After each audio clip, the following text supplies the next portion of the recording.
Go. Wala. Hello Melay, salamat at dumating ka sa buhay ng mga kabataan na to, sa buhay ko especially at sa buhay ng pamilya namin. Gawa namin to para sa iyo dahil mahal na mahal ka namin, dahil mahal namin ang Panginoon. So happy birthday.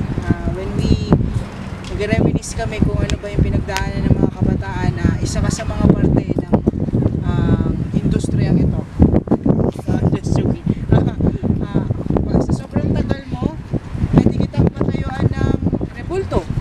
Kaso, ang problema, dapat just joking. Salamat Melay sa pag-alaga sa mga kabataan sa tuwing wala ako at wala sila pastora. Tunay nga na nakikita ko sa ang Panginoon sa buhay mo. Sana magpatuloy ka palagi at gabayan ka ng Panginoon. At alam ko yung desires ng puso mo, hindi man natin sabihin sa kapwa natin. Higit sa lahat, tayo lang ang nakakalam. Kasunod na ang Panginoon. So, mahal na mahal ka namin Melay. And this is for you, especially for the glory of God. And continue in Him.